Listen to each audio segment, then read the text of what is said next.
जैन धर्म के 24वें तीर्थंकर महावीर स्वामी अहिंसा के मूर्तिमान प्रतीक थे। उनका जीवन त्याग और तपस्या से ओतप्रोत था। हिंसा, पशुबलि, जाति पाति के भेदभाव जिस युग में बढ़ गए, उसी युग में पैदा हुए थे। महावीर स्वामी ईसा से 599 वर्ष पहले वैशाली गणतंत्र के क्षत्रिय कुंडलपुर में पिता सिद्धार्थ और माता त्रिशला के यहाँ एक तेजस्वी बालक का जन्म हुआ था। इस बालक का नाम वर्धमान रखा गया। वर्धमान बचपन से ही बहुत तेजस्वी थे। 8 साल की उम्र में जब वर्धमान को गुरुकुल भेजा गया, तब शिक्षक ने उन्हें कुछ शब्द याद करने को दिए। वर्धमान चुपचाप सुनते रहे। कुछ देर वर्धमान को खाली बैठे देखकर शिक्षक ने उन्हें बुलाया और कहा कि वे अपना समय बर्बाद करने के बजाय शब्द याद कर लें। उत्तर में वर्धमान ने सभी शब्द पढ़ दिए। शिक्षक बहुत हैरान हुए। जब शिक्षक छोटे लड़के की आश्चर्यजनक क्षमता को समझने की कोशिश कर रहे थे,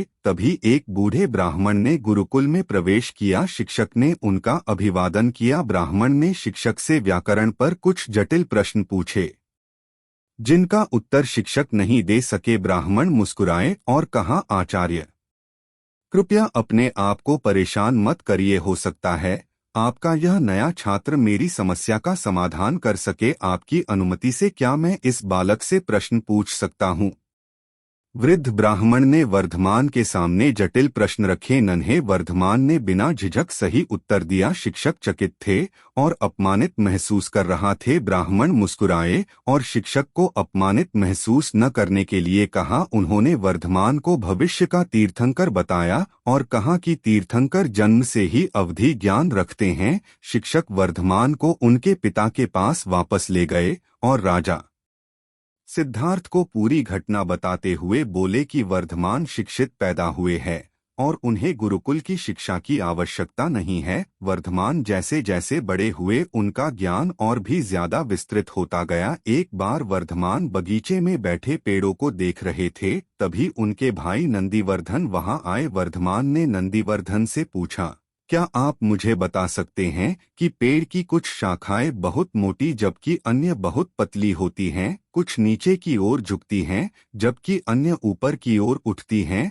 आखिर ऐसा क्यों होता है, जबकि वे सभी अपना आहार एक ही जड़ से प्राप्त करते हैं? नंदीवर्धन ने कहा कि उन्होंने इसके बारे में कभी नहीं सोचा। वर्धमान ने समझाया कि जो जड़ से अधिक निकालते हैं वे भारी हो जाते हैं और नीचे की ओर झुक जाते हैं, जबकि जो कम निकालते हैं वे हल्के रहते हैं और ऊपर की ओर जाते हैं। इसी तरह जो अधिक इकट्ठा करते हैं और इस दुनिया के साथ अधिक लगाव रखते हैं, वे कर्मों के साथ भारी हो जाते हैं और कम लगाव रखने वाले लोग हमेशा हल्के रहते हैं। इस तरह उन्होंने नंदीवर्धन के लिए अपरिग्रह के सिद्धांत को समझाया। 28 वर्ष की उम्र में वर्धमान के माता पिता का देहांत हो गया। माता पिता की मृत्यु के पश्चात उनके मन में वैराग्य लेने की इच्छा जागृत हुई, परंतु ज्येष्ठ बंधु नंदीवर्धन के अनुरोध पर वे 2 बरस तक घर पर रहे। बाद में 30 बरस की उम्र में वर्धमान ने श्रावणी दीक्षा ली। वे समण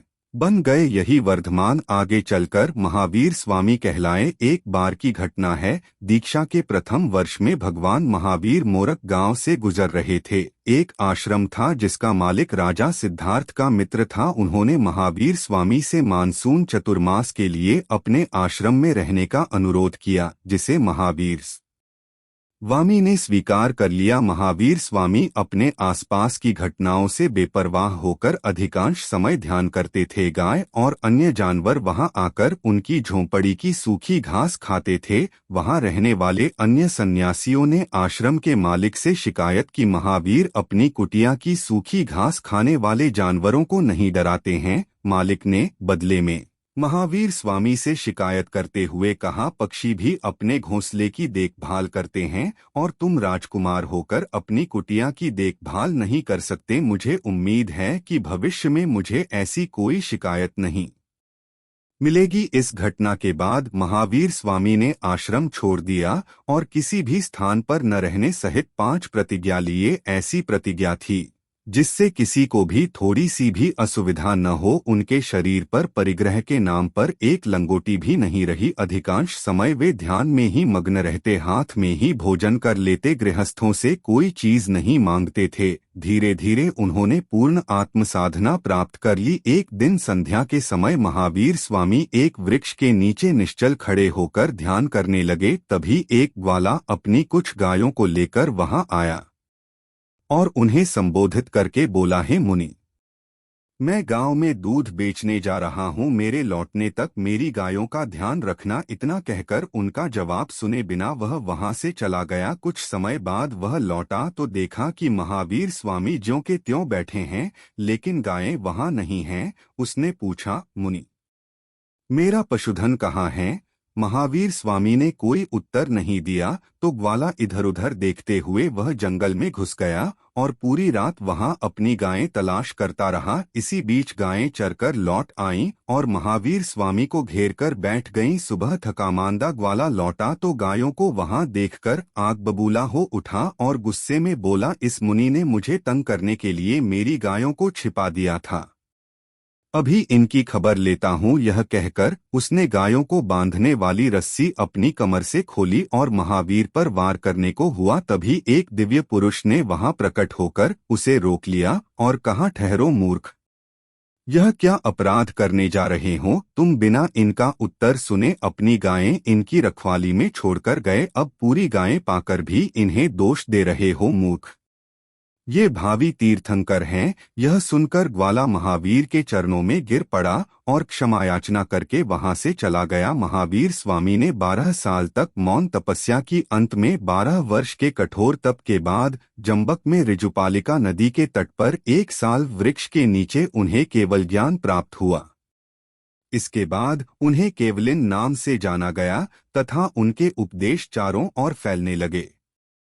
केवल ज्ञान प्राप्त होने के बाद महावीर स्वामी जनकल्याण के लिए अर्धमगधी भाषा में उपदेश करने लगे ताकि जनता उसे भली भांति समझ सके। महावीर स्वामी ने अपने प्रवचनों में अहिंसा, सत्य, अस्तेय, ब्रह्मचर्य और अपरिग्रह पर सबसे अधिक जोर दिया। धीरे धीरे संघ उन्नति करने लगा। देश के भिन्न भिन्न भागों में घूमकर महावीर स्वामी ने अपना पवित्र संदेश फैलाया। उनकी शिक्षाओं से तत्कालीन राजवंश खासे प्रभावित हुए और ढेरों राजाओं ने जैन धर्म को अपना राजधर्म बनाया। बिंबसार और चंद्रगुप्त मौर्य का नाम इन राजवंशों में प्रमुखता से लिया जाता है, जो जैन धर्म के अनुयायी बने। भगवान महावीर ने 72 वर्ष की अवस्था में पावापुरी में कार्तिक कृष्ण अमावस्या को निर्वाण प्राप्त किया। इनके निर्वाण दिवस पर घर घर दीपक जलाकर दीपावली मनाई जाती है। धन्य है ऐसे महापुरुष जिन्होंने अपनी कठोर तपस्या और ज्ञान से हमारी संस्कृति को जीवंत रखा। उनके दिखाए हुए रास्ते आज भी हमारा मार्गदर्शन करते हैं।